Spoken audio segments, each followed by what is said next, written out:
I can feel the blood creeping up from the heathens. Got will, got fight, got pride, got reason. If they wanna go eat, then you know I'm gon' feed them. If you're coming for me, hope you're ready for a demon. I got eyes in the back of my head, I'm seeing. Take me for granted and you know I'm leaving. I'ma take what's mine with the webs I'm weaving. I could take this crowd from seeing to believing. Got a taste for blood and my tongue keeps bleeding. From the words I spit, so sharp, so freezing. So cold, behold, frostbite they feeling. I could tear you apart or I could go heal them. Don't believe in fate, don't believe in ceilings. I just need a taste and my mind starts peeling. I don't pace myself, I grind on kneeling. Got lust for change, I just love the feeling.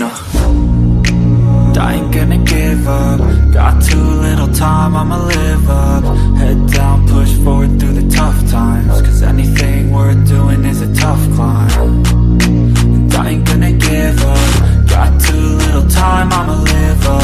Head down, push forward through the tough times. Cause anything worth doing is a tough climb. Cause I'ma live life for the fight, yeah, I'm here to get it. I got drive, got sight, always have a vision. I go by at night, I be in my feelings. I'ma be fine, need time, and I'll soon be winning. I live life for the fight, yeah, I'm here to get it. I got drive, got sight, always have a vision. I go by at night, I be in my feelings. I'ma be fine, need time, and I'll soon be winning. I can feel the blood creeping up from the heathens. Got will, got fight, got pride, got reason. If they wanna go eat, then you know I'm gon' feed them. If you're coming for me, hope you're ready for a demon. I can feel the blood creeping up from the heathens. Got will, got fight, got pride, got reason. If they wanna go eat, then you know I'm gon' feed them. If you're coming for me, hope you're ready for a demon.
I work blind, got vision I don't need to see. I'm picking mind over matter, I believe in me. I need to find more hours in the day to breathe. Need to find more power in the way I be. And when my mind turns sour with the painful scenes, I need to scream out loud, I can't stop me. I wanna be the greatest like Rocky. You know I leave them all hating like a hobby. I'm out here making moves like a lobby. And if you ain't with me, it's your loss, see. I got my mind on the facts, I'm a python, grab what I like real fast. Choke until I have everything I attack, everything that I lack, everything that I want, and I see, matter of fact.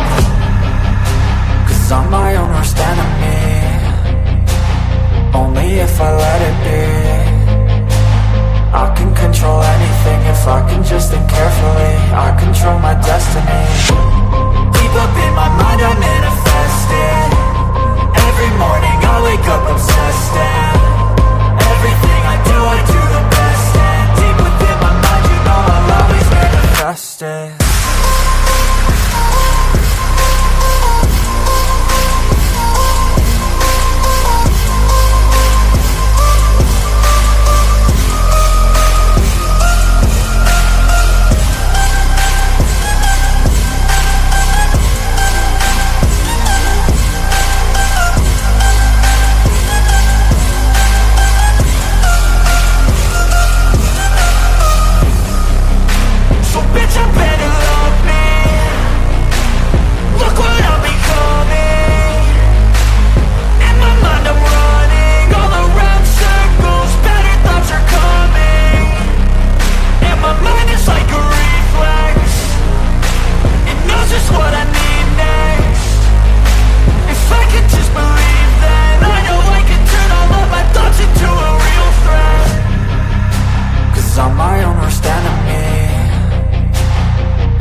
if I let it be. I can control anything if I I can just think carefully, I control my destiny. Deep up in my mind I manifest it. Every morning I wake up obsessed, and everything I do the best. And deep within my mind, you know I'll always manifest it.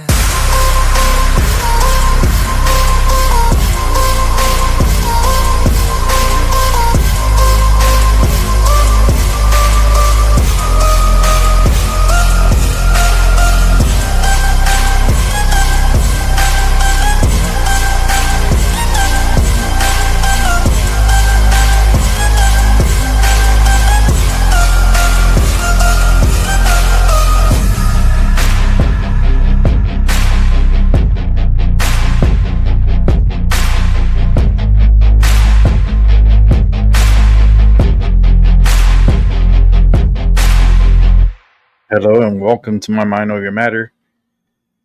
My name is Rick. Let's go ahead and get the show started. Happy Labor Day. For all the laborers that bust their ass working every single day. And, this is your day. And I hope you had a great day. I had a pretty good day. It was pretty productive. A little tired in the beginning, but fair, I got a lot of stuff accomplished, so I'm pretty happy. Got my medicine rolled up.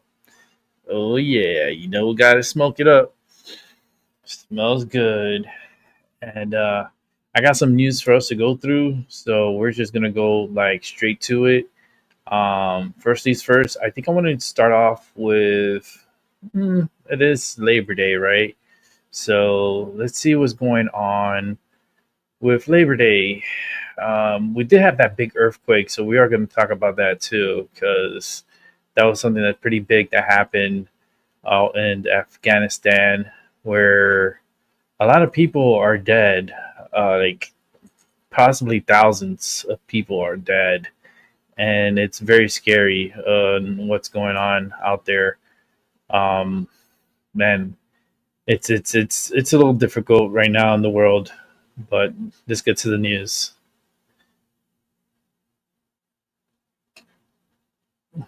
With the threat of an imminent National Guard deployment looming over the city this week, today's Labor Day march was about so much more than just workers' rights. Organizers estimating the turnout was around 1,000 Light up for Labor Day, coming out in protest of the Trump administration, who they believe is prioritizing billionaires over workers. What is this? With the Haymarket Memorial as a billionaires over workers gathered in Chicago's Fulton River District today to kick off a Labor Day rally aimed squarely at President Donald Trump. No troops in Chicago! No troops in Chicago! Carving a path through Fulton Market, the West and South Loops, protesters made stops at 3 distinct locations, including a private investment firm and a Target, then stopping just short of a nearby Tesla dealership. All, they say, tied in one way or another to President Trump's agenda. We're talking about prioritizing, the majority of this country, the vast majority, 99% of this country are working people.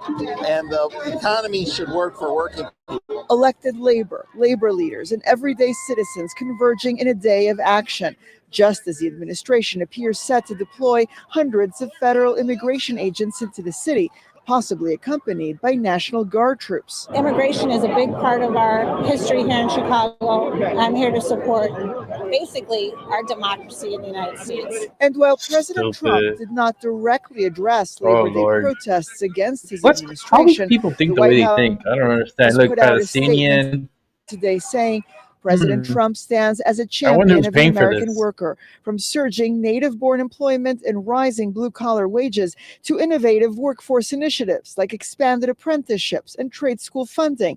The Trump administration is reversing decades of neglect and finally putting American workers first. I truly wonder who's paying for this. Today's rally was just one of many workers over billionaires marches taking place across the area.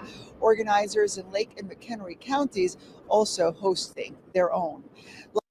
We had a little something here in Hartford, Connecticut too, with this billionaires, whatever, protest against billionaires. I I don't understand this. Like, why are you protesting against billionaires? It's just, can they come up with any more like slogans or topics to talk about? Why attack billionaires now?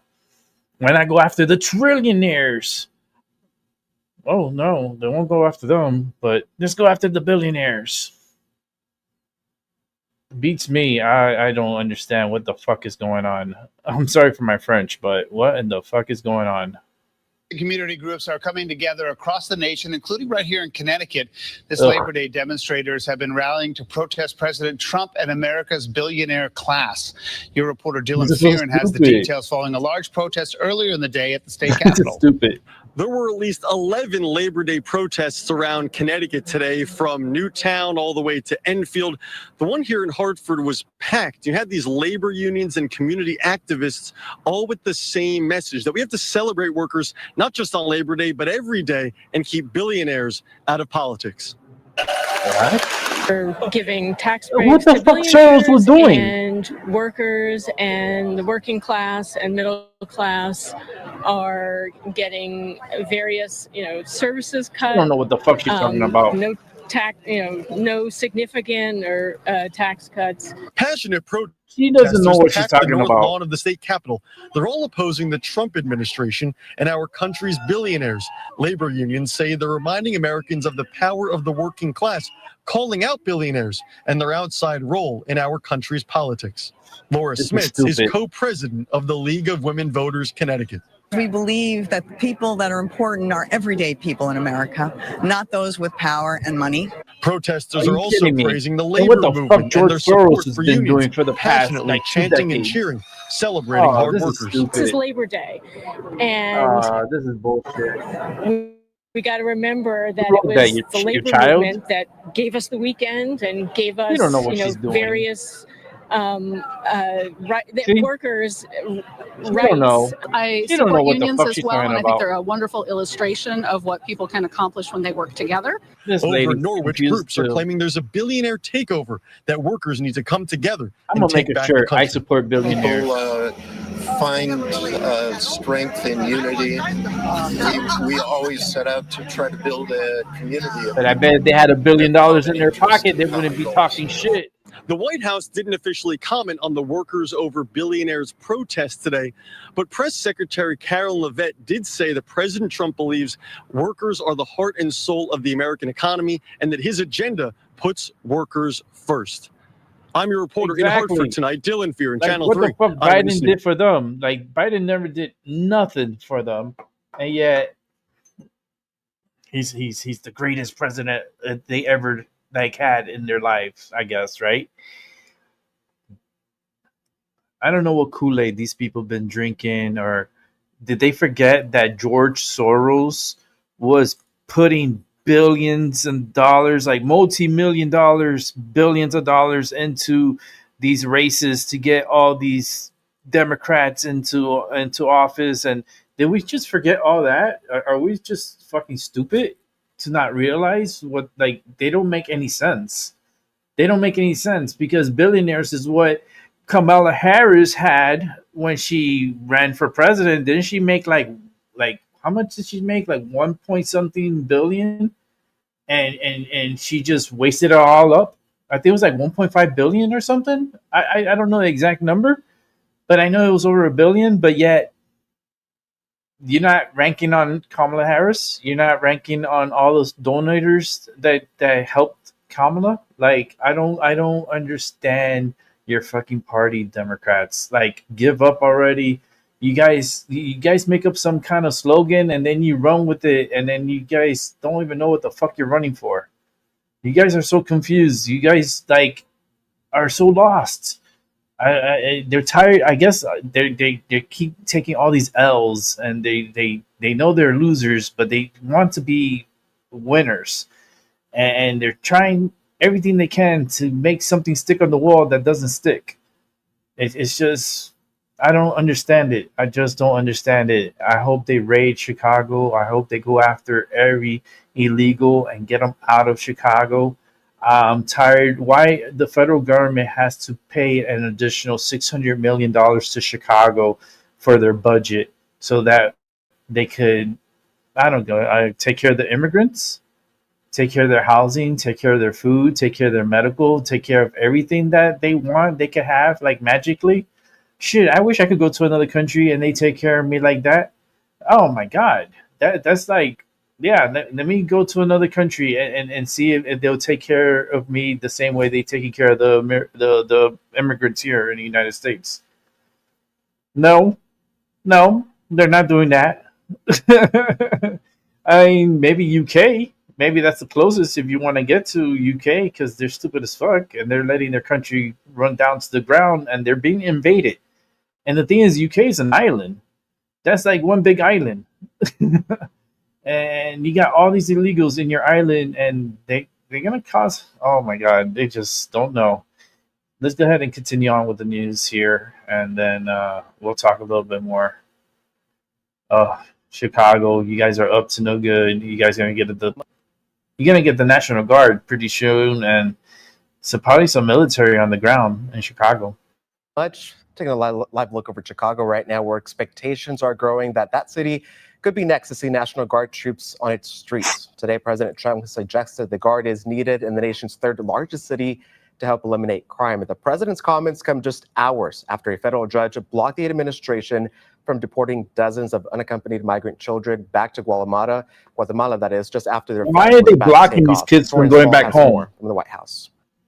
With the summer unofficially ending, they're invading Democrats, man. American What is cities. going on with them? Trump's battle with Democratic leaders is heating up. We need a civil war. That's what's going to end up a civil war Those troops, they're crossing a between line Republicans that and hasn't been crossed in my Democrats. entire lifetime. After deploying National Guard troops in D.C., the president praised the city's mayor on social media Monday for, quote, working with him and bringing crime down to virtually nothing, urging officials in Chicago and other cities to do the same. They need someone to help them get the dangerous criminals off their streets. On Sunday, Department of Homeland Security Secretary Kristi Noem confirmed the Trump administration's plans to expand immigration enforcement in Chicago as soon as this week.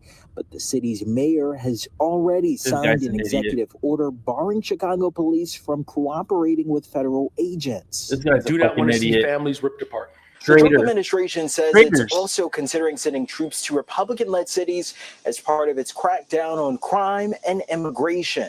There's a lot of cities that are dealing with crime and violence right now, and so we haven't taken anything off the table. Sunday, a federal judge blocked part of the administration's deportation plans, issuing an order to temporarily halt the deportation of unaccompanied migrant children to Guatemala as some were sitting on planes ready to take off. Lawyers argued they would be at risk of persecution if they were returned. This uncle of one of the children in Guatemala City says his nephew fled out of desperation and hopes to stay in the U.S. to study. Attorneys for the Trump administration argued the children's relatives requested the reunifications. Torian Small, CBS News, the White House. That's crazy.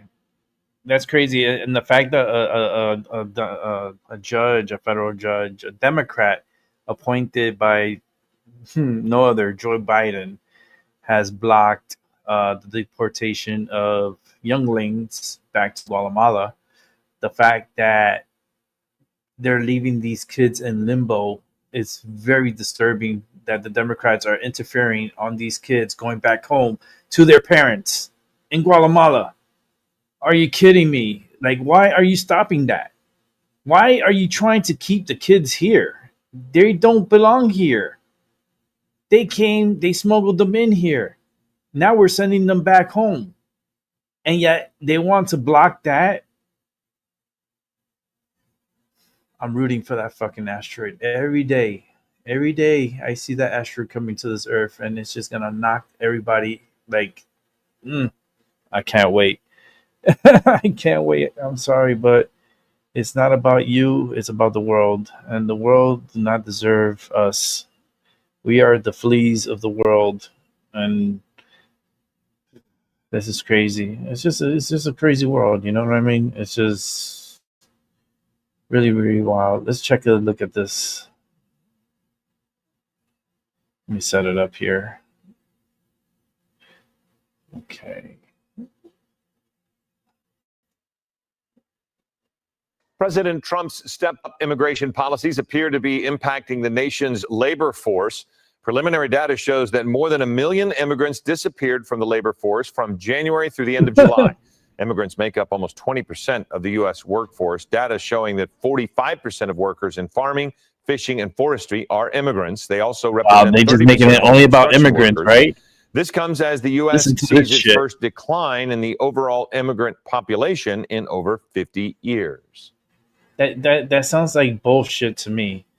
Like, you see how stupid the news agencies are, and especially this news agency is just a clown show. ABC is a clown show. Like, Trump is going after ABC and NBC. He's trying to strip them from their broadcasting licenses.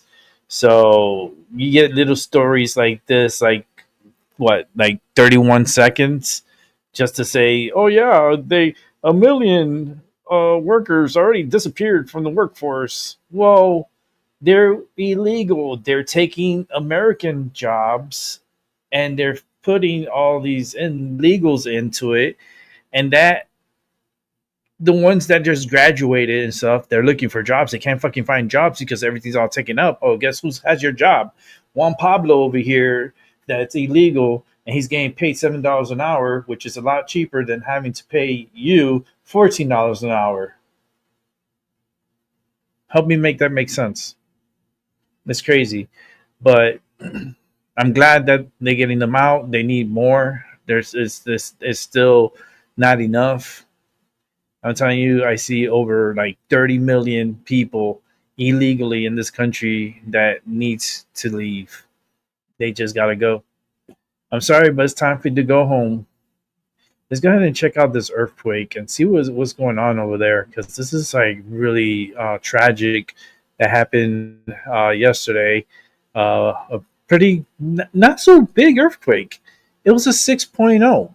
6.0, but the damage and you gotta understand, these people where they live with rocks and a bunch of like sheetrocks, and not sheetrocks, but like metal little panels and holding up little houses. It's not like structurally sound places. These are like huts and sheds, and a lot of this this watch. It's just sad. These are the remnants of the deadly devastation that struck thousands of people in Afghanistan overnight. It was midnight when the earthquake started and shook us all violently, even breaking our house. God had mercy, and we managed to escape outside. A 6.0 magnitude quake striking the eastern portion of the country, 27 kilometers northeast of Jalalabad. According to Taliban authorities, most of the casualties are in the mountainous region of the Kunar province, near the border with Pakistan.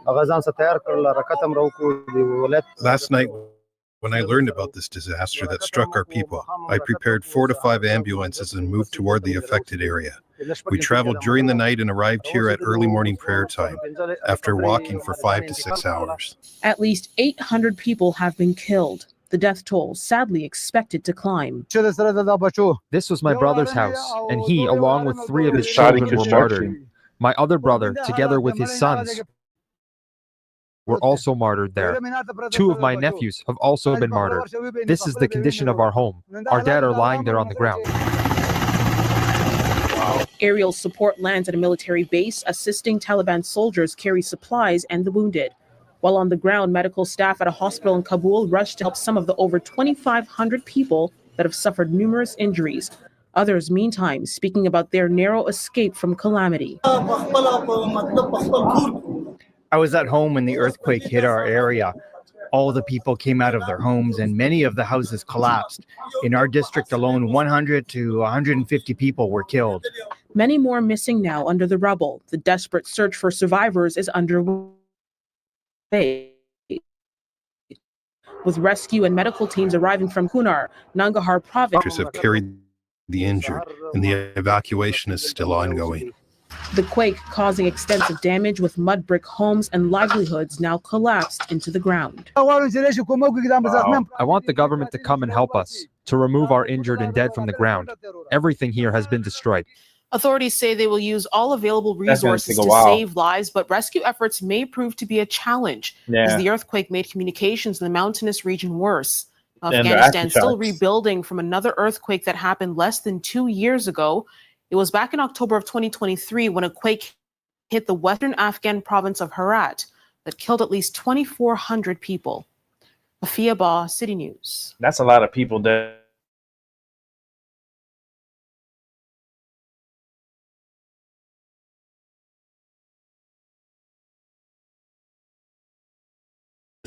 Not so big earthquake. I mean, internet. What's going on? The internet's acting a little weird, so apologize for that.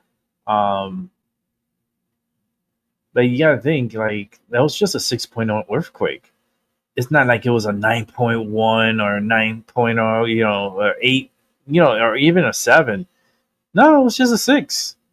And the fact that a 6 did that much damage and that much death is very disturbing for that area of Afghanistan. And I tell you right now, there's gonna be a lot more earthquakes that's gonna be happening, and real tragic ones. So yeah, California, you guys been lucky for a long time, but with all that negativity and all that craziness from Gavin Newsom, you guys are attracting negative energy, and you guys are gonna end up suffering. That's all I gotta say. You guys are gonna end up suffering, and a lot of people are gonna end up being. It's just not. It's not gonna be good for Cali. But they brought it to themselves because they're so damn negative and so crazy, and it's very deep left. I don't understand how can people be so opposite. I just don't get it. I don't get it. And then they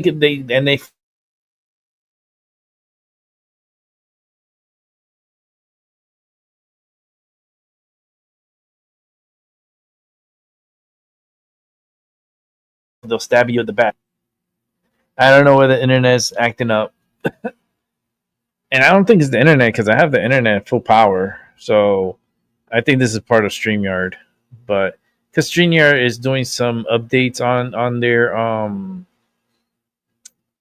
this where I broadcast from, they're doing a whole bunch of updates, and they're doing some placement things and adding more layers and adding more video clips and more shit. And they're doing too much, and it's messing up the system. I started the show late because of StreamYard. Because StreamYard started going crazy, and I had to like restart StreamYard. So it took me a few minutes to like restart the whole show. And I'm like, it doesn't get any better. They try to make improvements, but it doesn't get any better. Go figure, right? All right, so the next one, what was that crazy shit that happened on Saturday with Trump? They were like saying, "Oh, Trump's dead. He died," and this and that, and everybody's going crazy because like the internet was going crazy saying, "Oh, Trump died and Trump's dead," and I'm like, Trump ain't no fucking dead. That man's getting ready to play golf. Like, what's the internet going crazy? Like, a lot of people started going crazy all of a sudden. I'm like, why are they just building this energy for? Like, it doesn't make any sense. So I'm still confused about what happened over the weekend with Trump. But let's go ahead and check out. This one is Jason A. And we're going to check out his show right now. Let me just set it up. Let's head to the States now. And a conspiracy theory has gone viral on social media with growing concerns over Donald Trump's health and whereabouts. Yeah, let's go live to 9's US correspondent Reed Butler. Reed, people have been posting the hashtag, "Where is Trump?" Yeah, exactly. And today we have had this update. We have seen the US president in person as he made his way out to the golf course, which isn't exactly news because he does that pretty much every weekend. But the reason everybody is talking about it is because the US president has not been seen in public for several days. And now that is unusual because normally the 79-year-old is everywhere, as we know. But these pictures prove that he is still here. People online were saying that maybe something had happened to him. I didn't or do he that had for a Biden. health scare. That hashtag When Biden went Trump missing, went viral. Indeed, he has had health issues recently. He's been I diagnosed get with bruised a up when I condition get that has led to like swollen my ankles, hands. and he's also been seen with big bruises on his hands, which he I mean, the covers with face makeup. swelling is concerning. Further fueling the man's always on conspiracy his feet. too was the US Vice President, J.D. Vance. He recently said in an interview that he was willing to step in and ready to step in if needed, if there was a terrible tragedy. That fueled the speculation even more, but today, no terrible tragedy. He's just been golfing with his granddaughter, Kai Trump. Everyone just needs to calm down, guys. Crisis averted.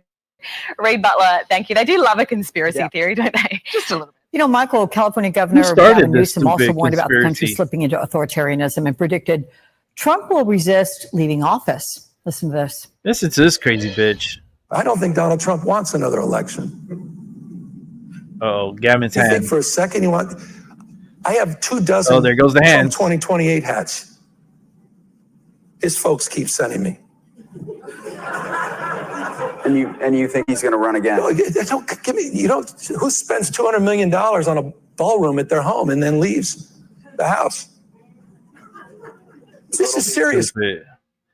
You just heard former White House attorney Ty Cobb stating in the last segment, the last question I asked him, what is it that Trump has not yet done that you worry he will do? And he said, very simply, try to stop an election. So this would be one. We can roll through some of this. Trump reappeared on Monday after questions had been raised. He reappeared on Monday with the bruises on his hands again. We've seen sort of splotches of foundation rubbed over the bruises at different points too. So sometimes you see the bruising visible, and then sometimes you see the foundation like right there. If you're listening to this, it's exactly what you think it is. You've probably seen the pictures already on your own, but that's what Alex Jones is going to be reacting to here in this clip. And again, Ryan, Trump, 79 years old, probably not surprising to anybody that he might have some health complications. Let's roll Alex Jones, B2.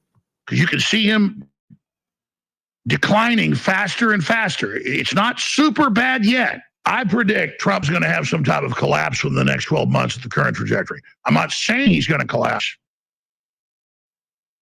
I'm saying if he doesn't take his foot off the gas pedal, I guarantee you, and I've got stamina, way better than most people.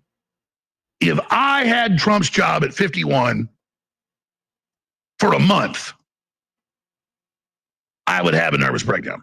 I've seen a lot of signs of Trump declining. The fear that he's getting sick, that who knows what's going on. His ankles are giant. That usually means serious heart decline. I mean, liver failure too. But his eyes aren't yellow. So he's saying, I don't know if I'm doing a good job. I don't know if I'm going to get into heaven. I hear I'm not doing a good job. This is the President of the United States calling into Fox News in the morning saying this. Okay, so what Alex Jones was just referring to, let's skip ahead to B5. This is Trump talking about how he will, asking whether he will go to heaven in regard to ending the conflict in Ukraine. If I can save 7,000 people a week from being killed, I think that's I want to try and get to heaven if possible. I'm hearing I'm not doing well. I hear I'm really at the bottom of the totem pole. But if I can get to heaven, this will be one of the reasons. So is Trump trolling, or is he serious when he jokes about sticking around through 2028 or running again? I mean, regardless of our constitutional constraints.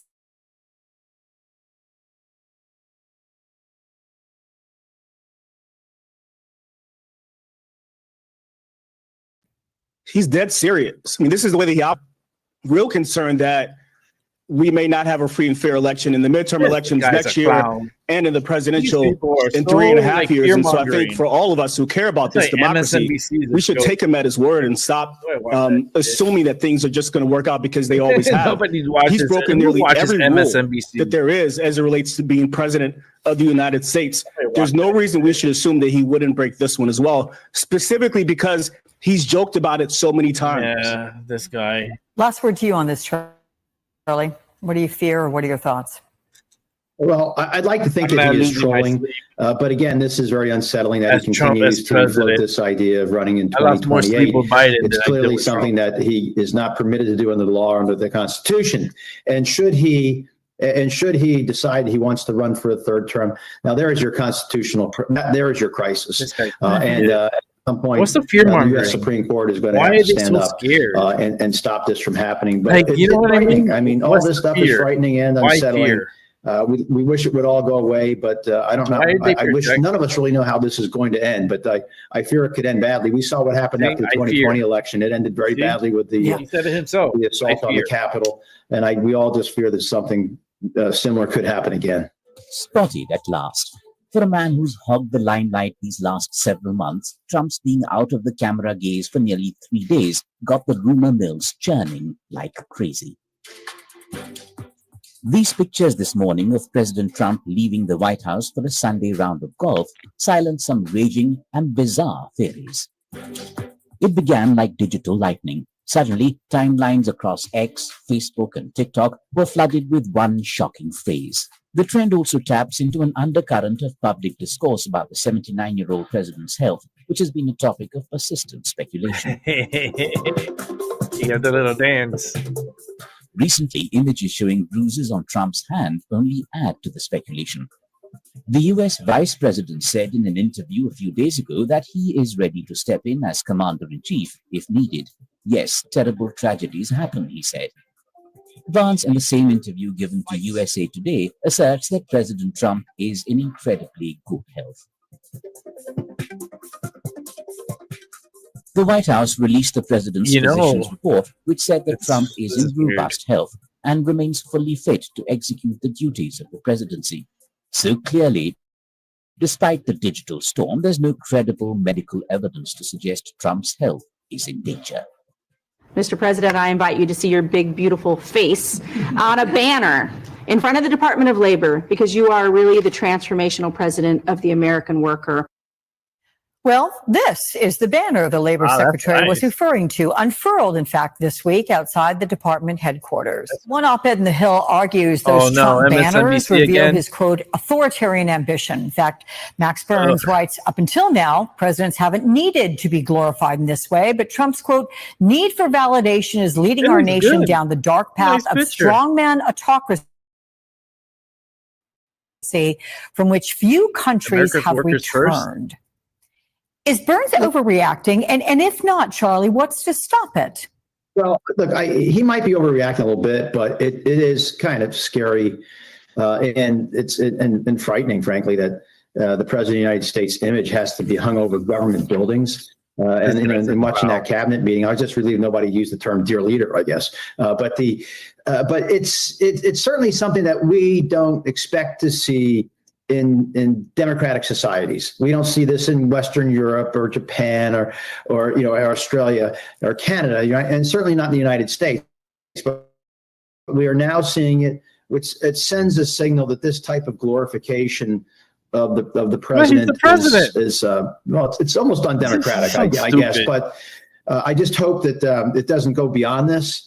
But I would like to think that more Republicans would push back on this. They cannot feel comfortable with any of these types of images being draped over government buildings. It's really unsettling. Oh Lord, this is funny. This is from Jason A. Good show. So stupid, MSNBC. They just, there's no common sense. What happened to common sense? Like, are you watching the same thing what I'm watching? Like, I feel like I died, but I continue living, and this is what I'm going through and witnessing, and I'm like, wow, this is fucking crazy. How we have a president that won election like by a landslide, and yet they boo him. They're like, boo, boo. Everybody's like, they're booing him, and like I even have a sound effect of it. Like, listen.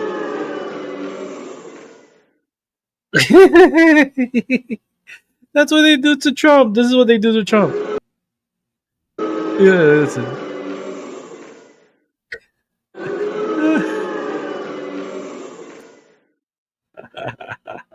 That's what they do all the time. It doesn't matter. He could win us. He could get us all his contracts. He get all this money.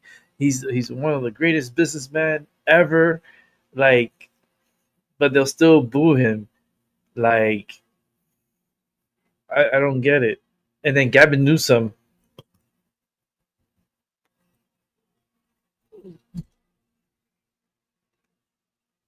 Like, he can't control his hands. So he's like, I don't understand. That's Gavin Newsom. So, that's crazy. That's crazy. I don't even understand what was this about and stuff. And he was doing like, I don't know if he was like cleaning his hands or he was like itching. And he was like doing some of this, and I'm like, what the fuck is this guy doing? What's wrong with him? What's wrong with freaking Gavin Newsom? Guy's gonna get it swept. But I come to, like, let's say you start thinking. Let's say if Trump does fall ill, right, and he can't continue as president, and JD Vance takes over as president, you know, JD Vance could win 2 more elections and he'll serve 10 years as president. I wonder what the Democrats will say then. Boo, boo. They'll be like this. They'll be like,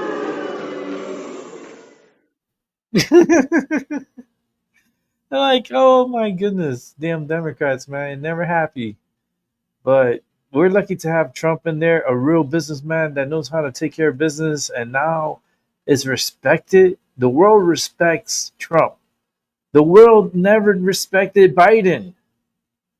Like, all this shit happened under Biden's watch because Biden's so damn weak, and everybody took advantage of the weakness. Everyone took advantage. That's wild. All right, let's watch another Jason A. President Trump got something of a surprise during his meeting with Israeli Prime Minister Benjamin Netanyahu. He forged the Abraham Accords. He's forging peace as we speak in one country and one region after the other. So I want to present to you, Mr. President, the letter I sent to the Nobel Prize Committee. It's nominating you for the Peace Prize, which is well deserved, and you should get it. Thank you very much. This I didn't know. Well, thank you very much. Coming from you in particular, this is very meaningful. Thank you very much, Bibi. Now, this is something President Trump has often spoken about over the years as an honor he believes he's deserving of.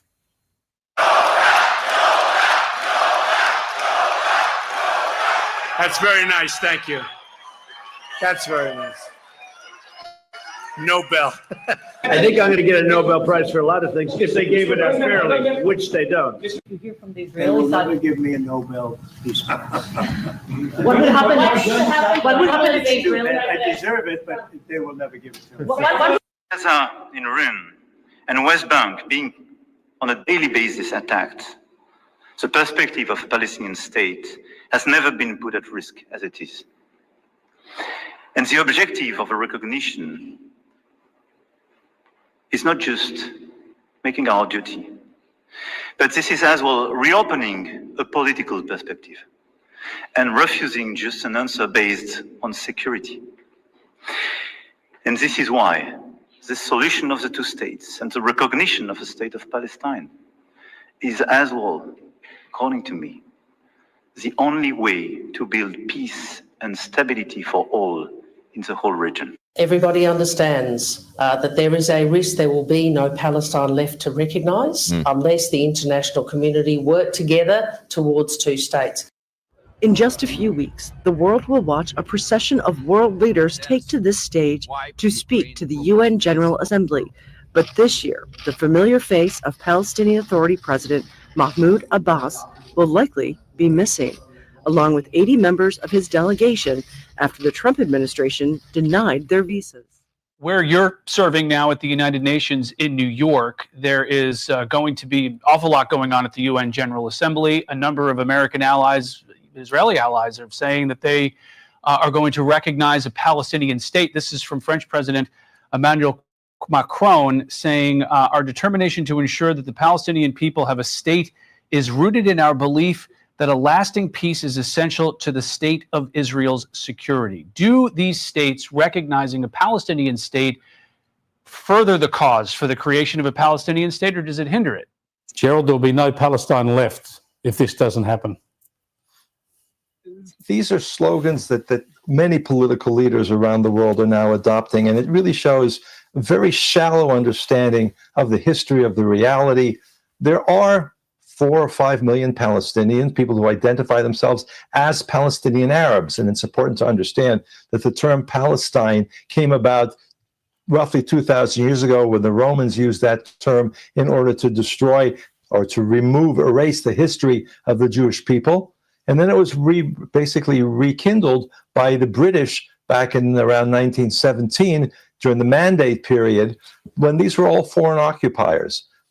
These Palestinian Arabs, there were Palestinian Jews and Palestinian Arabs at the time. And now the world has this concept of Palestinians, of a Palestine that never existed as an independent Arab state of any kind. And they themselves don't want an independent state. What majority of Palestinians, certainly the political leaders, whether it's Hamas or whether it's Mahmoud Abbas from the PLO and from the Fatah organization, what they want to do is see the end of Israel. Yep. And that has been the goal since 1947. Of the 193 nations that make up UNGA, 147 already recognize Palestine as a state. But this year at the UN, at least 4 close allies to the U.S. have promised to do the same. Canada intends to recognize the state of Palestine, France, Australia, and the United Kingdom. And there could be more, according to the PA. Then we will be getting very close to 160 states recognizing the state of Palestine, which means for those who are still the very few who are not convinced yet, how many more do you need from states that do recognize the state of Palestine and do believe in the implementation of the two states concept? At its founding, the U.S. signed on to the UN Headquarters Agreement, which the UN spokesman points out. Headquarters Agreement deserves to be read, notably, I think, sections 11 and 12. We obviously hope that this will be resolved. It is important that all member states, permanent observers, be able to be represented. Despite the move, the world will likely see more leaders embrace Palestine as a state, even if its recognized leader won't be the one attending.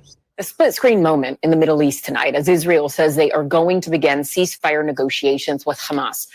Prime Minister Benjamin Netanyahu saying he is willing to restart talks in exchange for hostages being released. But Israel has already launched a high-stakes ground offensive in Gaza. Protests erupting both inside Israel and in the Gaza Strip today as calls for an end to the fighting are growing louder and louder.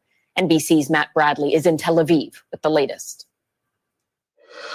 An interesting message from Israeli Prime Minister Benjamin Netanyahu this evening. He said in a video that was released to the public and that appeared to be shot while he was visiting the Gaza Brigade, those soldiers fighting in the Gaza Strip, that he was grateful for those reservists who had been called up, and we've been seeing them called up in the tens of thousands in the past day.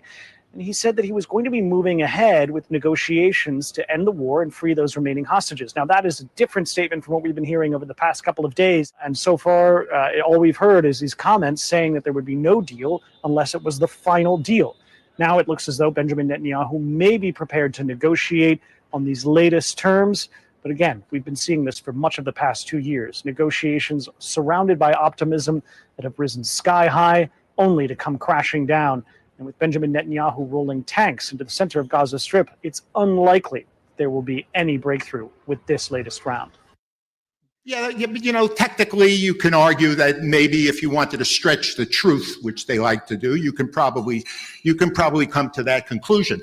But realistically, think about the tinderbox that President Trump inherited. North Korea, the Middle East, and what did he leave us with?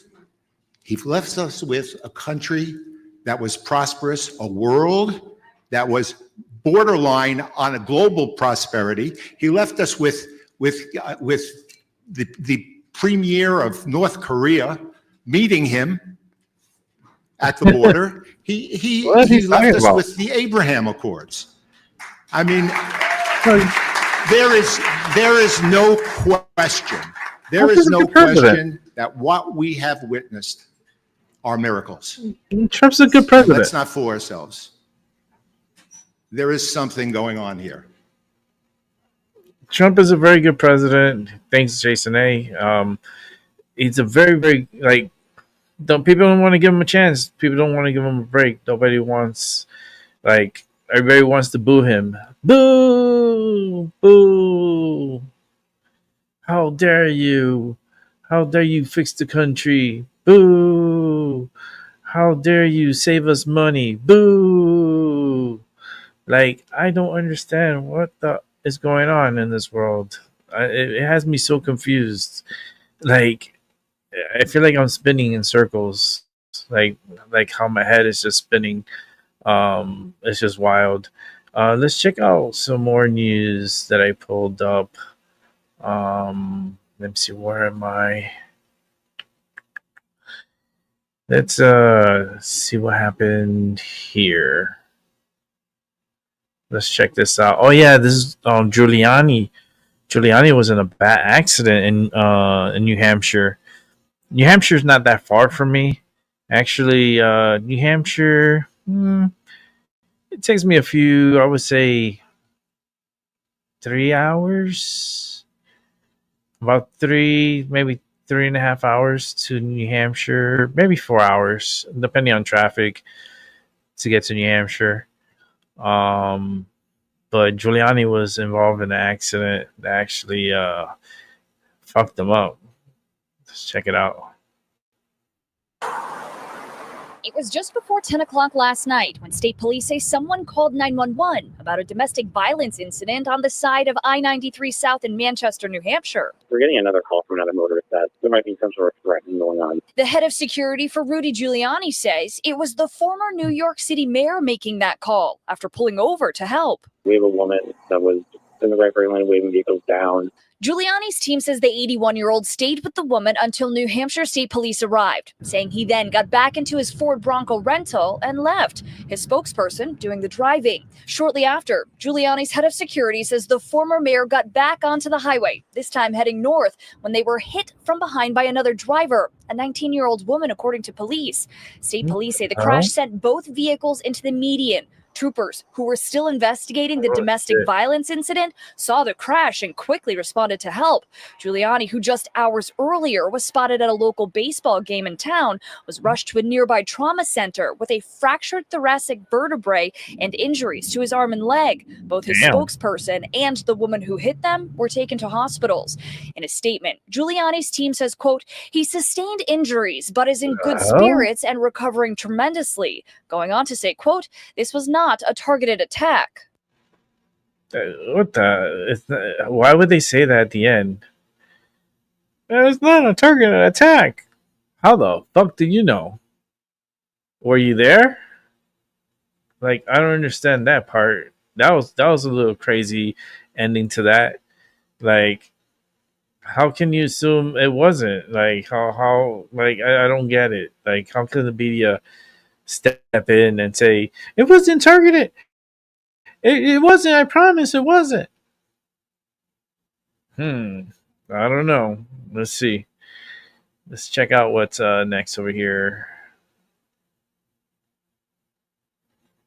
All right, welcome back in here to Alive and Now from Fox. I am Andy Mack. We're learning more information right now about Rudy Giuliani, as on Monday, President Trump said he's awarding the former New York City mayor, Rudy Giuliani, in the Presidential Medal of Freedom. And you can see this post here on Live Now from Fox from the White House on this Monday, saying, as President of the United States of America, I am pleased to announce that Rudy Giuliani, the greatest mayor in the history of New York City and an equally great American patriot, will receive the Presidential Medal of Freedom, our country's highest civilian honor. So obviously saying this as details to come, place to follow. Thank you for your attention to this matter. And we sometimes see it kind of in the East Room, some of these proceedings unfold. And obviously Rudy Giuliani, renowned for his handling after the tragedy that unfolded in New York City during the 9/11 terrorist attack. You're looking at this earth cam shot of some of those museums and the memorial. Certainly a very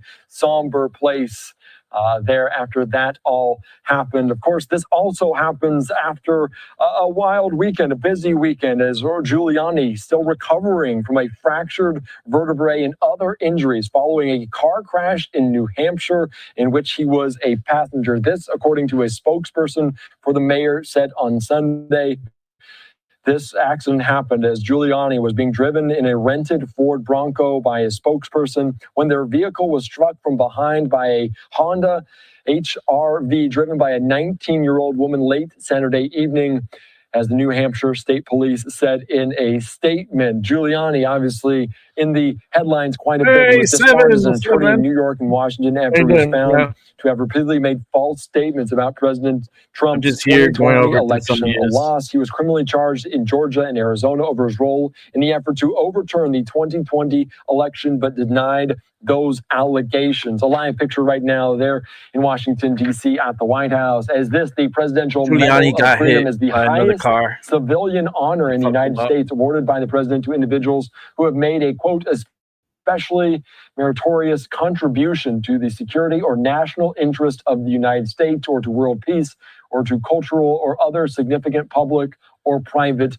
endeavors. So as we heard there from the president and the White House, there will be a time and a place potentially for this eventually to unfold, where we'll see this happen. But learning more about it here on Live Now from Fox's President Donald Trump will award Rudy Giuliani with the Presidential Medal of Freedom. All right, following it closely here on Live Now from Fox, a live picture one more time there in New York City, like the painting. Empire State Building here on this Labor Day, as we are entering yet a new week, as we have capped off the Labor Day, the unofficial end of summer. A live picture at different. Yeah, it's the last weekend of summer. Goodbye, good riddance, motherfucker. Just I'm like, the change of the season is what kills me now. So now we're going to fall, and the summer to fall, it's not as bad as like winter to spring. Spring is just one of my seasons I hate. Between spring and summer, that change off I hate it, because like the pressure, the humidity, the rain, the winter is fine because I get numb. So the numbness, it numbs me, it numbs my neck, and I feel much better in the winter. This year is going to be a little crazy with the snow. I'm going to try to get good angles of the snowfall this year. I'm going to put a camera up on my friend's apartment. She lives up on the 6th floor, so put a camera up there and film. That'd be cool, so we'll go watch the snowfall and see the accumulation of snow. That'd be nice. But that's in the future, in the near future, very near future, because it's like only a couple of months away. We're already in September. Oh, I was listening to some Earth, Wind, and Fire earlier. I was listening to some September, and put me in the mood. September, Labor Day, and now we're going downhill with the weather. We're going to start getting cool. It's already getting cooler up here. The past few nights has been like in the upper 40s, low 50s. And you can feel it. You feel it like Saturday night. I felt that cold. I was like, oh boy, it's going to be a cold winter. You could tell when it's going to be a cold winter. You feel it in the nights. And I'm looking forward to it. Not a lot of people are, but just get ready, because up here in the Northeast, it's going to be a snowy one. Anywhere on the East Coast, I would say from the Carolinas up north, we're going to get hit by a couple of nor'easters. So get ready for that. And we may get a couple of Alberta Clippers. And that would be something, because those Alberta Clippers could drop anywhere between like 5 to 6 inches of snow per clipper. And sometimes there was this one year we got bombarded with clippers. We had like 4 back-to-back Alberta clippers, and they dumped each one like 10 inches of snow. It was the worst time. My car was buried. There was nothing you could do.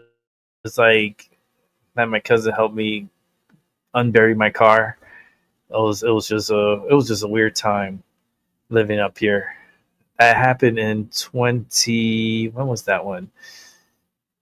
That was in 2013, and it's 2025. So I think the cycle is coming back again, and I think we're gonna get hit hard this year.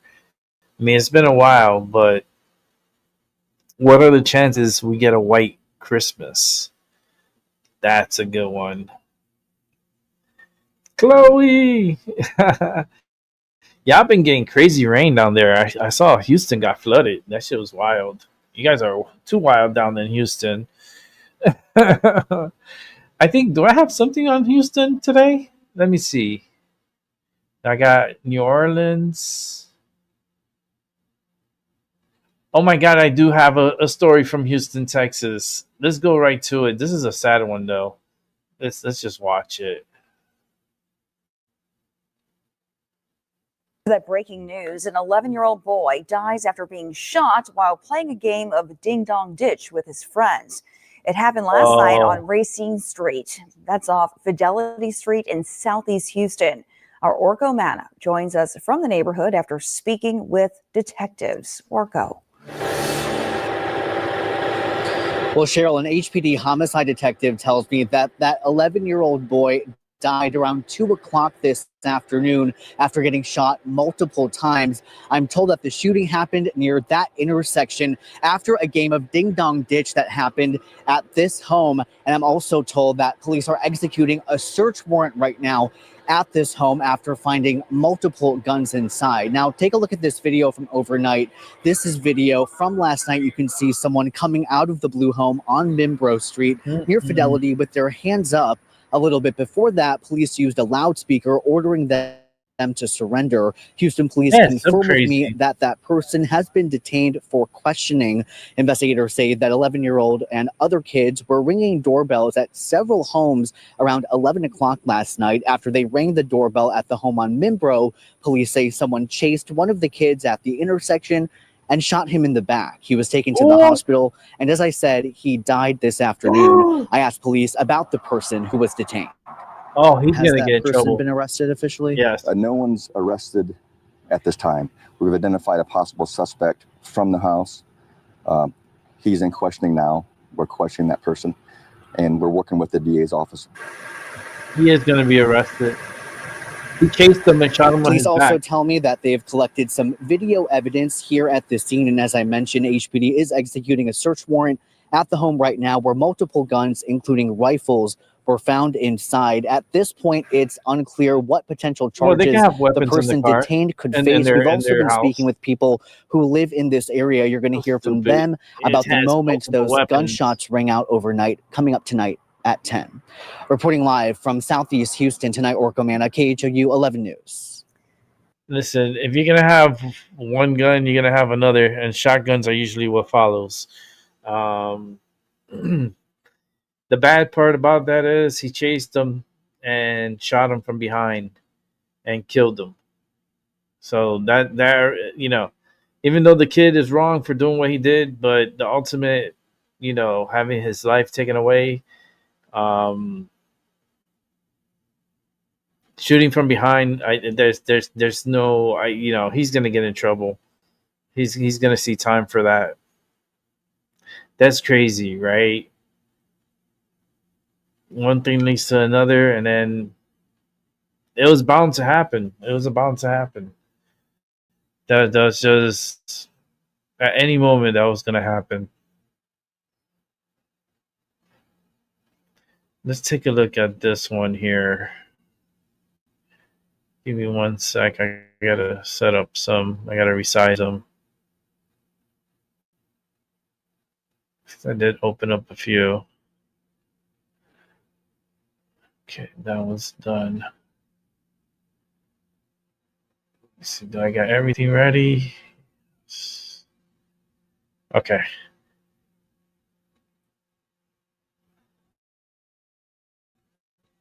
All right, let's check out this story here. This one should be weird. We have also some new documents today about the mother's criminal history. WDSU investigative reporter Aubrey Killian been digging through the arrest records. What have you uncovered? Hey, Gina Solo. So I spent the day at criminal court today, and a warning, the details in the documents, they're pretty graphic. So court records reveal that Hilda Vasquez was convicted of cruelty to Brian. She regained custody to her son despite documentation of very severe injuries sustained. This is Hilda Vasquez mugshot. Records show in 2013, a 3-month-old baby was abused. According to the documents, that baby is her son, Brian. She and her boyfriend were watching TV, and her son began to scream as if someone was squeezing him. She stated he was vomiting blood and milk and stopped breathing, so she called an ambulance. Court records show multiple injuries, including a punctured lung, retinal hemorrhages to the left eye, fractures to both legs with outward deformation at the ankles, and a skull fracture with swelling. According to the records, these were injuries caused by Hilda. The diagnosis, child abuse. According to the records, the mom did not explain how the injuries occurred.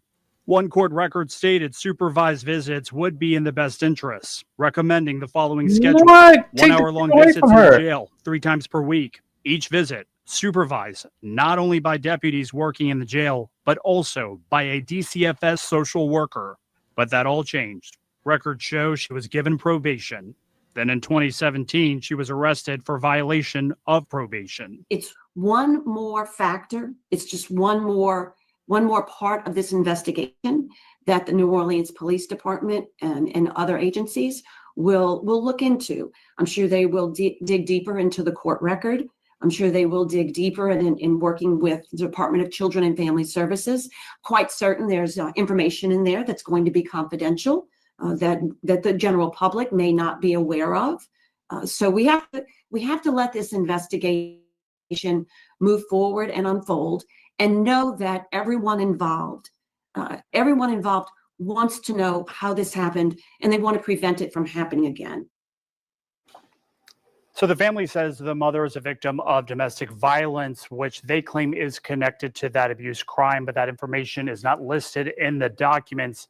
DCFS and the Orleans Public Defender's Office not commenting. Sola, back to you. Aubrey, thank you. Our investigation continues on WDSU.com.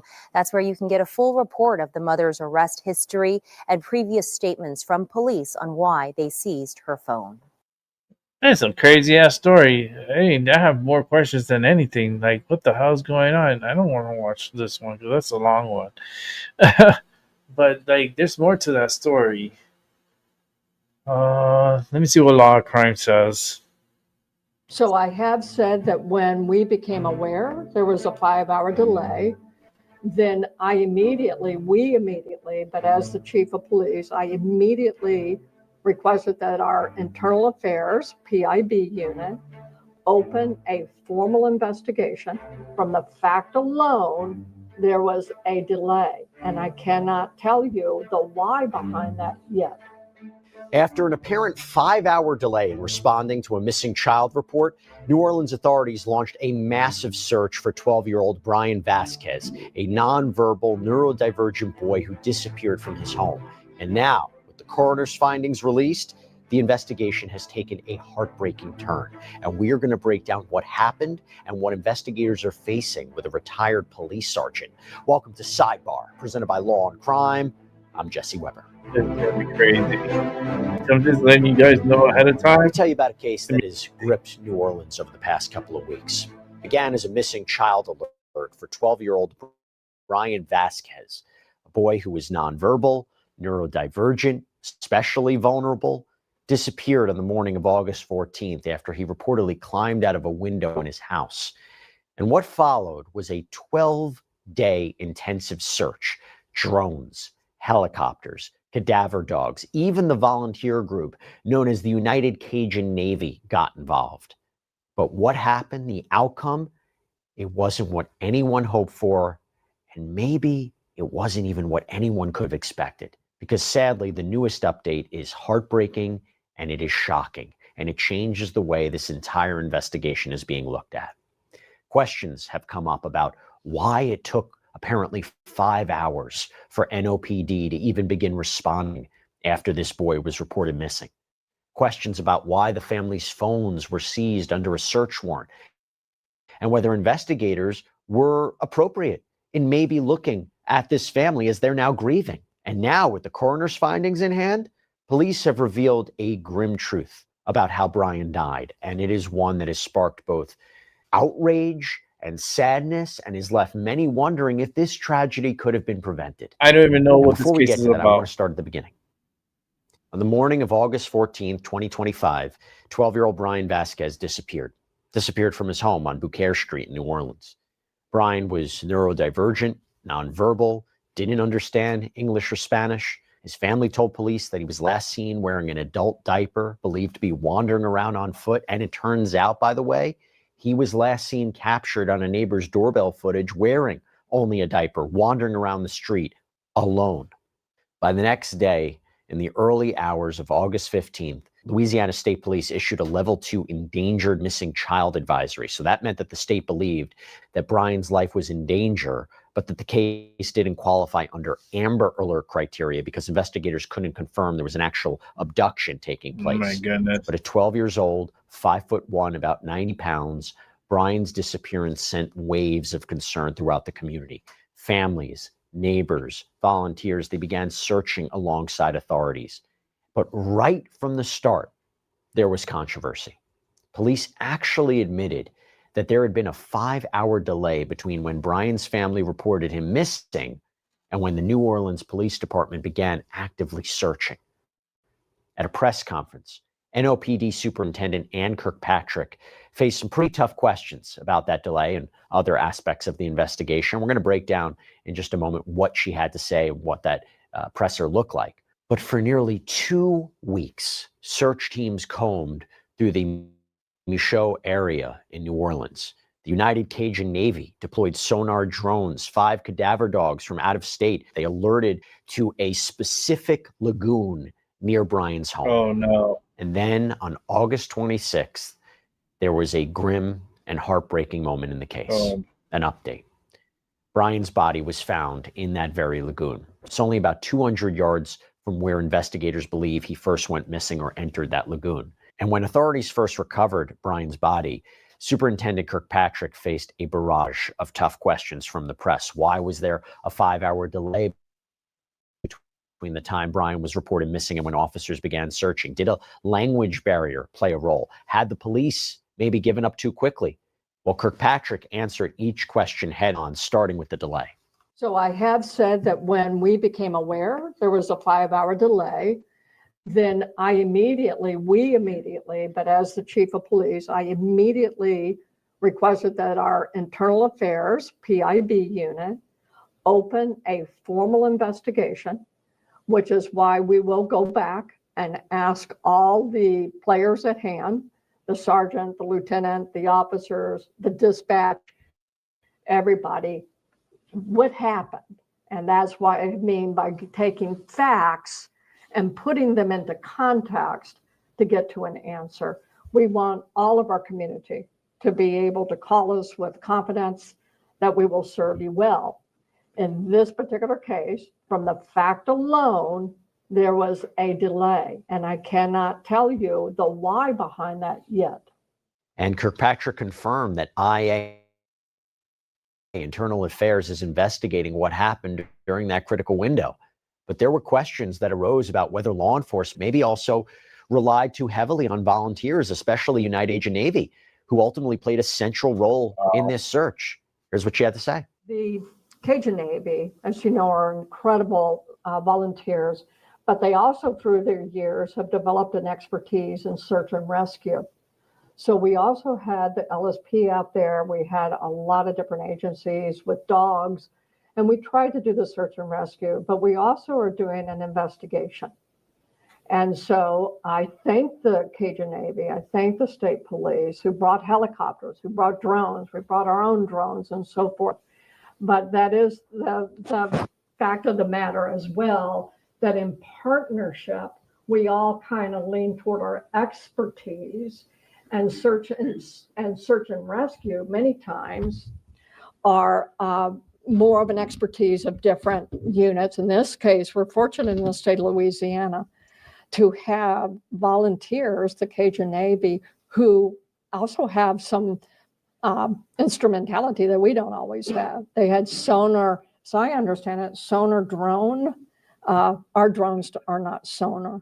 And the press also focused on whether language barriers could have contributed to this delay as well. While Kirkpatrick didn't rule it out, emphasized that the investigation is going to examine all factors that may have been at play here. And when it came to Brian himself, she revealed he had a history of wandering off, but also seemed to hint at concerns surrounding the family too. Let me speak to the fact that I know of two of this month had left home and was discovered unaccompanied. And so we do know that. And so wandering would not be unusual either for a special needs Why child. is that happening, though? However, you know, how many times in the history that we will be looking at, is there more than a few incidences? And so history matters. And then, Chris, you asked me specifically, what was your second question? If the mother has faced any previous allegations or has been under investigation before? The answer is yes. Now, she didn't elaborate any further on that. And by the end of that first briefing, the NOPD labeled Brian's case an unclassified death investigation, meaning they weren't yet calling it a homicide, but they weren't ruling anything out either. And then just one day later, August 27th, Superintendent Kirkpatrick stood before cameras once again with the Orleans Parish Coroner's findings. So we're going to get into all that. But first, to help me break down what we've heard so far, I want to bring on a special guest. I want to bring on retired police sergeant Troy Hillman. Troy, thank you so much for coming on. I want to take this piece by piece. First of all, what are the initial steps that an investigator takes when a missing child report comes in? How critical are those first few hours? It actually comes down to minutes on those kind of calls. There really should be what we would call, and where my jurisdiction was a priority one, which is a kind of an emergency call. And it all depends on the circumstances. But in this particular case, you had a disabled child and that was nonverbal that had just been missing at that point for a while. So it's just a bad situation, and an agency just needs to jump on it ASAP. Now, talking the law here, we're talking a lot about it. You know who are experts in the law? Morgan & Morgan, okay? Our amazing sponsor, America's largest injury law firm. This is a firm with over 1,000 attorneys. They don't need an attorney. Because they win a lot. All the details as to why this was not basically treated as an emergency call. That's crazy. Why That little delay, boy suffered. but to me, there was a definitive gap and some holes in that. You mentioned this before. The truth is, Brian was a vulnerable individual and a different kind of individual in terms of a missing persons report, right? So if you are encountered with a situation where you're looking for someone like Brian, what are the specific methods, the specific tools that you might have deployed that are a bit different than a missing person case involving someone else? I think you need to look at history as to where it sounded like he had left the home before. There had been some incidents to figure out where he went then. He may have retraced his steps. And then try to get the community involved as quick as possible to be looking for this child via the media, whatnot. And one of the things about missing persons cases is law enforcement, they rely on the public. The public can help in so many different ways. People online, volunteer groups. If you see something, report it. Extra manpower, it's great. Having said that, when you have a case, let's say, for example, with the Cajun Navy, when they're involved, from a law enforcement perspective, how do professionals balance volunteer involvement with formal investigative procedures? Are there risks in relying on volunteer groups, even if they have a specialization, even if they have a professional aspect to it? Is there a risk? Is there a benefit? How do you balance it? And typically those volunteer organizations have maybe people at the top that have been prior law enforcement or have been heavily involved and experienced. So they, I can't speak to the exact training, but it appeared that, we need as much all hands on deck. Law enforcement needs help. Something's better than nothing. But yeah, there could be stuff that gets missed. We're all human. We don't know what was relayed from the person who made the call to the person taking the call. There's a lot of unknowns here in this overall overarching investigation. But it helps. It helps to have volunteer groups. They can maybe add something or provide something that law enforcement may not have. Sure, law enforcement, right, has to corroborate it. They have to make sure the information is accurate, but you can have volunteer groups that maybe aid law enforcement in a way law enforcement can't do themselves, right? You talked about understaffing. Absolutely. We had reserve officers, people maybe wanting to get involved with the police department, but own their own business or whatnot and just wanted to help. But they would go through an academy, much like the traditional police officer academy, and then they would serve so many hours. So there are opportunities for volunteers, and a lot of people getting into it, their background checked. So they're typically safe. And again, agencies need help, dramatically understaffed. Before I get into what law enforcement say happened to Brian, and we'll get into that in a second because that was a shocking revelation. Before we get into that, generally speaking, how do investigators determine when a death is, quote, unclassified, right, versus a homicide or accident? What does that mean? And what factors influence that decision? And then we'll get into what they say happened to Brian. Well, I think the initial investigation, when officers and/or detectives arrive, and then later on, we had it, the medical examiner would arrive. You'd pretty much know visually or by witness statement, surveillance video, what was at the scene, kind of what happened. So there's this other classification, and I believe they call it unclassified death, or what we call death unknown. Which kind of, until we're able to get it in the hands of a medical examiner to say for sure, if there's no outward trauma to this, in this case, this child, then you have to look towards science, and you have to look towards the medical examiner, coroner, to basically determine what injuries caused this individual's death. And let's talk about it. Okay, let's go to the coroner's findings. August 27th, Superintendent Kirkpatrick revealed the coroner's findings, and these words were very difficult to hear, and they were incredibly heavy. Oh, Lord. The coroner has determined that 12-year-old Brian Vasquez died from blunt force due to an alligator and then subsequently drowned. We know that these are difficult outcomes, and we still have quite a grieving community and a grieving family. This investigation does continue. However, this afternoon, I did formally request that the Department of Wildlife and Fisheries eradicate nuisance alligators. That will begin this afternoon. And so we want the community in the Michoud neighborhood to be aware that we will have hunters in that body of water eradicating these nuisance alligators. We will have an NOPD presence just to make sure that people understood what was going on. I want to thank our Special Victims Division, and Chief Gernon to my right is by the alligator. Chief over investigations. I wonder why it took so damn long for us to find out. Shoulder, Oh, the shit. Chief over field operations. This is a continuing investigation. It is not over. So, wildlife fisheries, they have already begun removing what Kirkpatrick called nuisance alligators from the lagoon, but alongside grief, there are so many unanswered questions in this case. When exactly did Brian die? Well, according to Kirkpatrick, the coroner couldn't determine whether this attack occurred the same day that he went missing, August 14th. Why the delay? Well, this was brought up again. Kirkpatrick called the 5-hour gap inordinate and admitted it may have cost precious time. What about DCFS, right? Department of Children and Family Services. The department has opened its own investigation. There are no details that have been released at this time. So, Troy, let's talk about it. My gosh, shocking conclusion here about an alligator attack. Let's start right there. What do you make of that?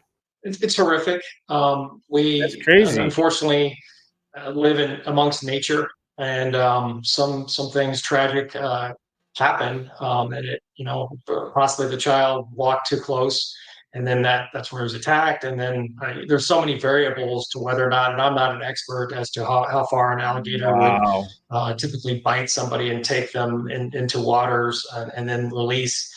So there's so many issues that people with experts can basically begin to unravel and figure out kind of that timeline. And I think that's important. That's but crazy. yeah, there's just a lot that goes into this, breaking it apart and saying, okay, what could we have done better as law enforcement? What could we have done better as a community, and kind of isolate on that. And then keep in mind that the family is grieving and going through a really rough time. But in missing person cases, typically there was some backlash on whether or not the agency should, look at the family. Unfortunately, you have to look at every angle in an objective manner on these type of things, especially with children, to look at who potentially could have been involved, knowing what you know at the moment. This is something that I mentioned before. Authorities, they issued a search warrant on the cell phones that they say belong to this family, to Brian's family. And the family told WWL-TV they felt they were being harassed. Police say it's standard practice, though. I mean, you do have to get approval from a judge, right? You have to get a warrant. How should we be thinking about this? Is it standard practice? Was it wrong in this case? And again, right, you need to have enough evidence to have a judge to sign off on this. Well, I've always gone just in my personal life and kind of what I saw during my career as if you have nothing to hide, then just turn everything over in full disclosure and help the agency investigate. And yes, a judge would have to sign off on that. So there would be a burden of proof for the agency to go and say, we need this person's cell phone, and here's why. They would have to put that in an affidavit and a judge. So there are checks and balances. In this kind of situation, you've got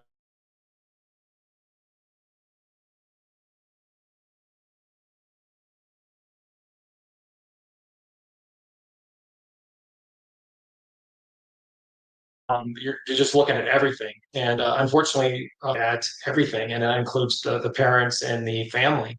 And it is hurting. It's kind of that. It's awful because it hurts them, and they're going through grieving. But at the same time, it is standard practice. And to be clear, there's been no arrests. There's been no charges. The NOPD continues to classify Brian's death as this unclassified death. And we still don't have a lot of answers, right? So the idea that the coroner can't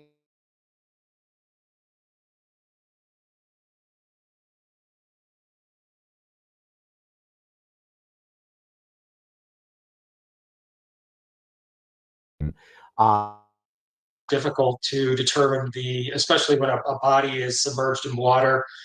There's a lot of factors that go into that, heat related kind of things, scientific. So that may be something that gets maybe pushed further to more experts, maybe at a state or federal level, that could ascertain how long, but sometimes it is just a window of time. But usually they can narrow it down pretty much days, I would think. Yeah, it's one of the chilling aspects of it because we're trying to piece together the final moments of his life. And then you have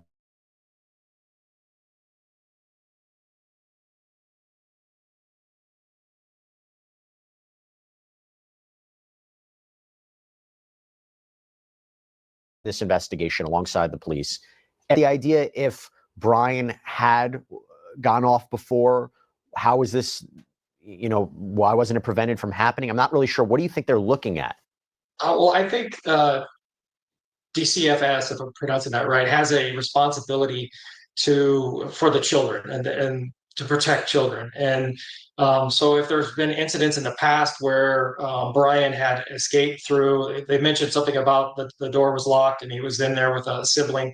But if he had escaped and, in the middle of the night out a window, maybe there's a responsibility there to secure that window, so that maybe some type of tamper resistant or childproof lock on it to make sure that he can't really escape. But again, things happen, so you have to counterbalance that with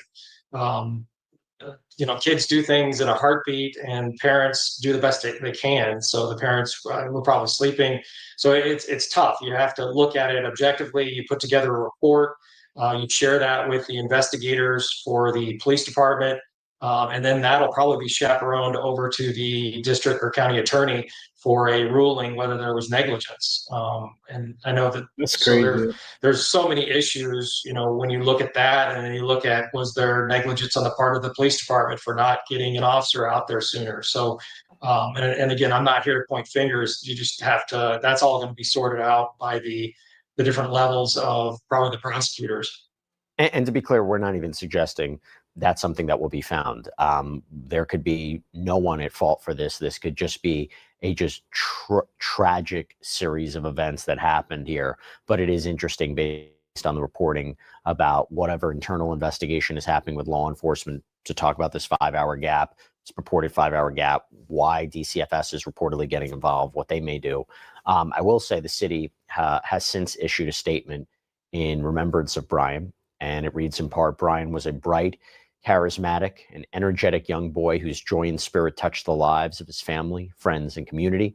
Brian's memory will forever remain in the hearts of those who loved him, and his light will continue to shine as a reminder of resilience, innocence, and love.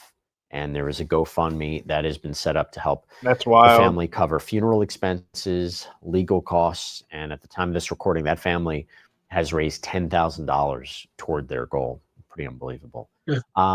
Troy, thank you so much for taking the time. I know this is a really difficult case. I know we're still trying to piece together everything that we can, but appreciate your expertise on this as we continue to cover it. Absolutely happy to help, and thank you for having me on. All right, everybody, that's all we have for you right now here on And that's all Sidebar. for the Thank you so much for sidebar, joining and us. And as always, that was I didn't even know the boy got killed by alligator. That was the throw. I saw the report before, and it didn't really specify he got eaten by an alligator, but Sidebar stated, yeah, he got eaten by an alligator. Oh boy, man. Mm.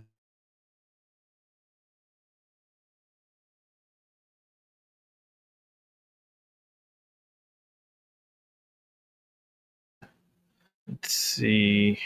I know the internet. It's not really the internet. It's StreamYard. It's acting a little crazy. Let's go to this story here, and then I'm trying to reach to about 10 o'clock ish. Maybe catch a Tyson De La Cruz tonight. We'll see. I do have a couple of stories to still watch. Only like a few.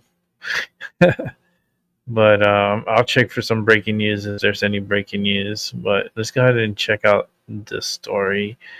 Oh, are you going to play the lottery? I think I'm going to play the lottery, at least to give it a chance to see if I can win. I could become a billionaire. I could have like the most badass production. I'll have a whole team. I'll have a makeup team. I have a whole psychic network here. And it would be so cool. It would definitely be so fucking cool. It would be one of the biggest, best things ever. Oh my god! Imagine having $600 million in your pocket.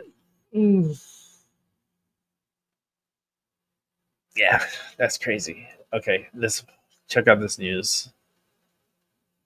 Back to live now from Fox. We are heading to another major story of the day, and that has to do with the Powerball jackpot, which now stands at $1.1 billion. The next drawing is tonight. And if this looks familiar to you, you're probably not alone, because I have to imagine a lot of folks are purchasing their tickets ahead of tonight's drawing. Now, no one has won all 6 numbers since May, and that has caused the jackpot to balloon to $1.1 billion. So very exciting for a lot of folks. And our Fox 5 Atlanta team taking to be part of the conversation right here, saying as the Powerball jackpot climbs into the stratosphere, many Americans are asking the same question. What are the real odds of winning it?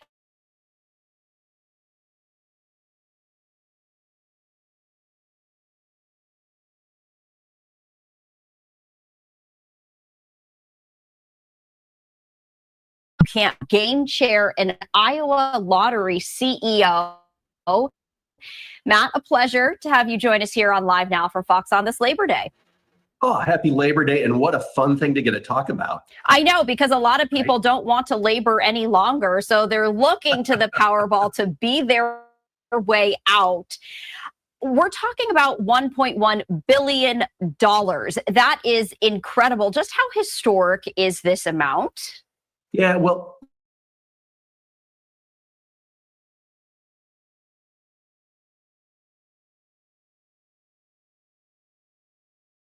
the fifth largest jackpot, that 1.1 billion that we're going to draw for tonight, the 5th largest jackpot in that over 30-year history of the Powerball game. So I think it's fair to say this is a pretty historic draw that we're going to have tonight.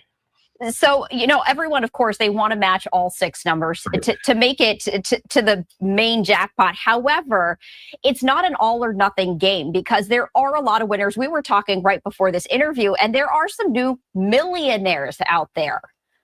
There are, there's probably somebody standing over a grill cooking out in the backyard for a Labor Day barbecue that's a new millionaire. We had 12 millionaires alone come out of the drawing on Saturday night that won a prize from $1 to $2 million.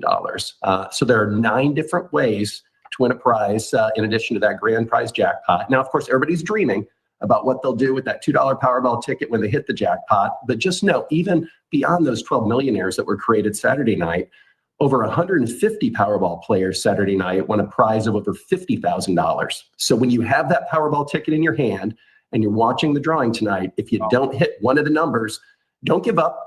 Don't set that ticket aside. Make sure you check all those numbers because I can tell you in my small state of Iowa alone, where I'm the CEO, we had 36,999 different Powerball plays that won a prize of at least $4 or more, which of course gives you another shot at the jackpot. That's amazing. And of course, the question is, a lot of people are saying, you know what, I have absolutely no chance of winning this at all. And yeah, let's be honest. I mean, it is astronomical if you actually hit all 6 numbers, but you can't win if you don't play. So, what's your advice to folks who are on the fence? Like, I want to do it. I don't want to do it. It's $2. And it also, a lot of the proceeds go to, good causes back into the community. Yeah, great question. So 1 in 292 million to hit that jackpot, that 1.1 billion, 1 in 25 to win any prize. But think about what can you get for $2 these days? This is $2 and a dream about what would you do if you hit that jackpot. And even if you don't hit the jackpot, even if you don't win one of those other prizes, here's the great thing. All across the country, states created lotteries for one purpose, and that was to fund important public priorities back in those individual states. So I know in Iowa, when you buy a Powerball ticket, some portion of that stays here and goes to good causes like the Iowa Veterans Trust Fund. All around the country, it's paying for college students' education. It's paying for senior citizens initiatives. It's paying for natural resources projects. So just know that when you play the lottery, whether you win the big jackpot or not, some portion of that play stays right there and does good right in your home state. So I have to ask you, because you have the insider information, when the jackpot grows to this amount, do you see just a surge of people buying the tickets, even though the odds are not as good? It's still fun to be part of this excitement. Yeah, it's a great question. And you can imagine being the chair of Powerball and being the lottery CEO. I get all the time people say, well, I don't play until it gets up there. Like 200 million isn't enough. But it's fun and it's the excitement. People want to be part of something that's bigger than themselves. They want that $2 in a dream. So I can tell you, like Saturday night's drawing is a great example. Over the previous Saturday, just 1 week before, sales were 2.7 times the amount of sales that we saw from an increase standpoint. So it really has captured the imagination. We have not had a jackpot of this size going back to April of 2024. So it's one of those fun things that, that 1 in 292 million, you absolutely have a chance at that. But it's something that people are talking about. So it's kind of cool. This is kind of one of those things that has kind of caught America by storm because we haven't had a jackpot of this size for well over a year. I mean, and this is such water cooler talk. People always just chit chat amongst themselves in terms of, okay, so if you won, what would you do? I mean, it's positive, right? It's happy. And we all want those, fun conversations in our lives. So question for you, if people are on the fence, what is the latest time that they can buy the ticket today before it's cut off for the drawing? Yep, great question. So the drawing will be right at 11 o'clock Eastern time. It varies on the state.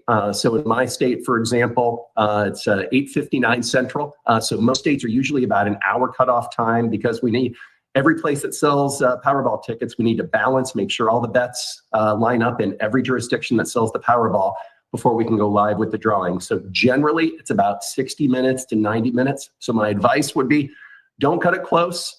Run out to that local convenience store, that bodega if you're in a city, maybe the grocery store. $2.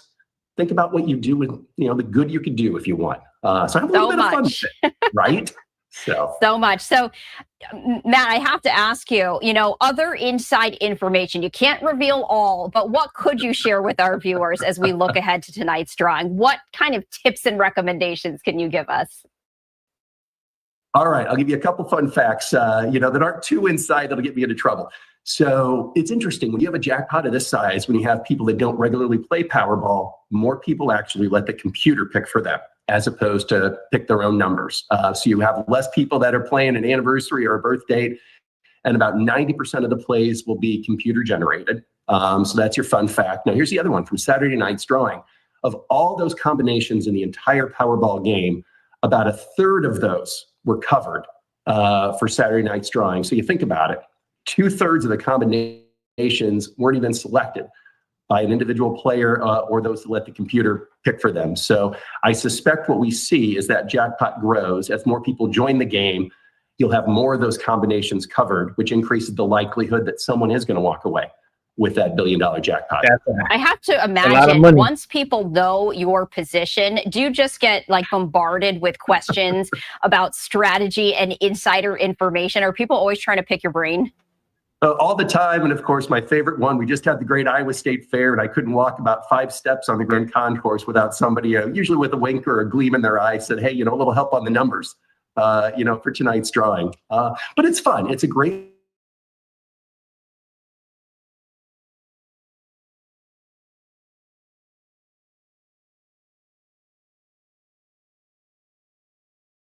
I'll take for $2. So that's kind of the fun and excitement that has surrounded this $1 billion jackpot.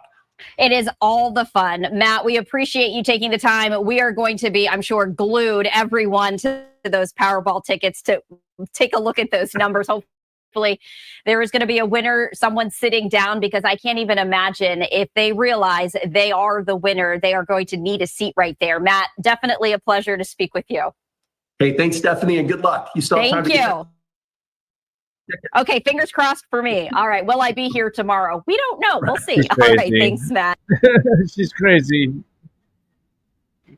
Okay, enough of that. Let's go check out the earthquake and some of the damage over in Afghanistan.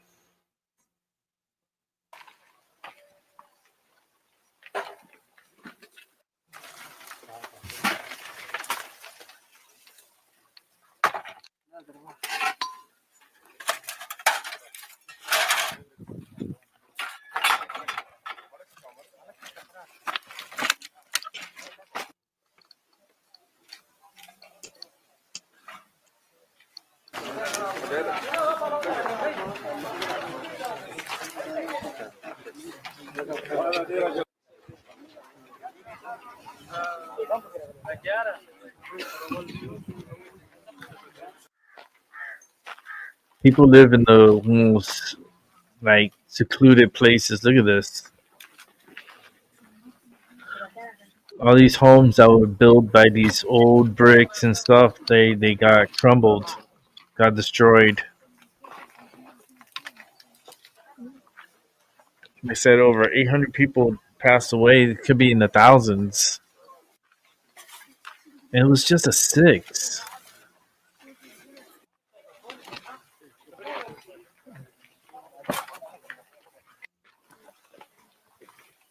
Just a 6. So it doesn't matter. It's just the location, how deep the earthquake was. A 6. You think about it, it's not as strong, right? But look at all the damage and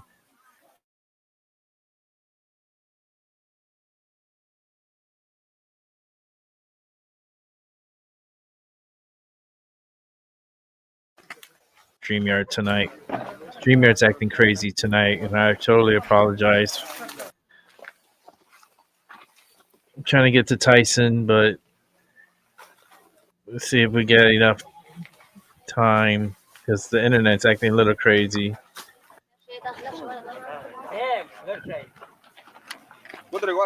All right, let's go over to this here and let's check this out.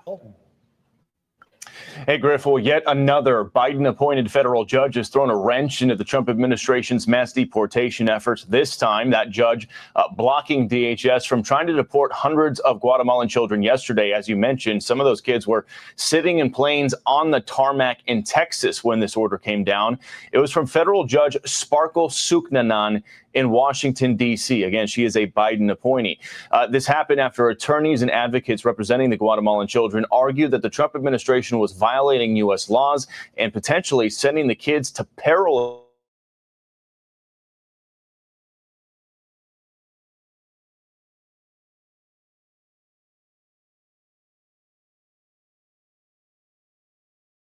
Giving them due process. Now, ages that the plaintiffs are, quote, trying to interfere with reunification.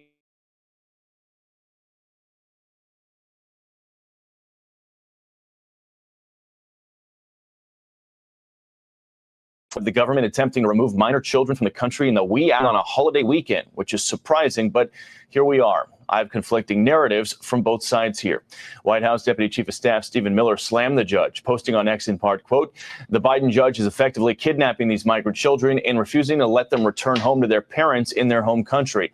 The children have been in the care of HHS's Office of Refugee Resettlement, and Deputy AG Todd Blanche is sounding off on the judge's order. Trying to get the kids back home. What she said is that notwithstanding the work that the State Department have done and working with the Guatemalan government for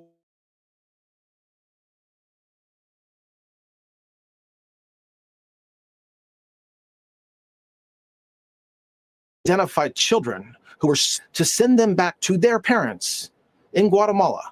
This judge said, nope, you cannot do it in the middle of the night.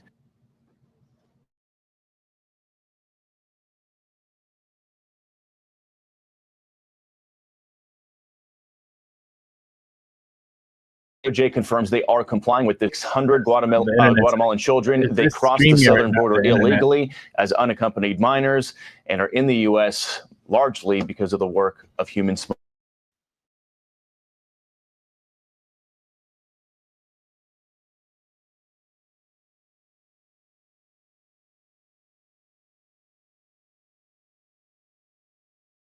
This decision is just leaving a lot of people scratching their heads. Why to subscribe to Fox News YouTube? So let's go ahead and cut that off.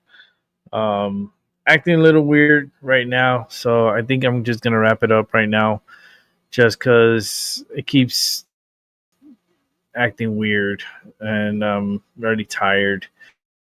So whatever show Tyson comes out tonight, I'll showcase it for tomorrow. And I will be having Tyson De La Cruz here on Thursday, starting at 7:30.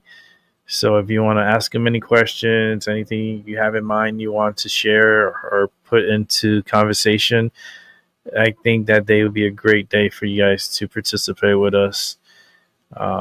With that said, have a good night, good morning, good afternoon.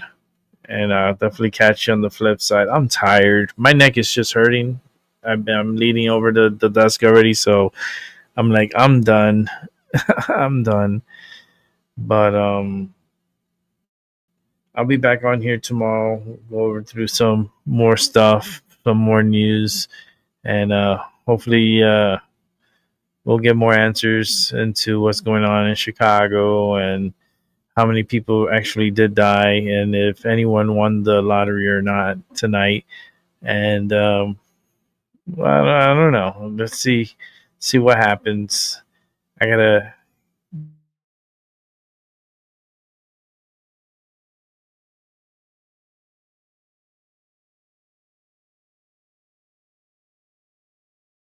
Because I gotta. The internet's not gonna. It's not even the internet. It's StreamYard. StreamYard's doing so many changes and stuff, and it's making the system act a little crazy. So I'm not gonna continue with the show with StreamYard acting a little crazy. So with that said, have a good night, everyone, and I'll see y'all tomorrow. Peace.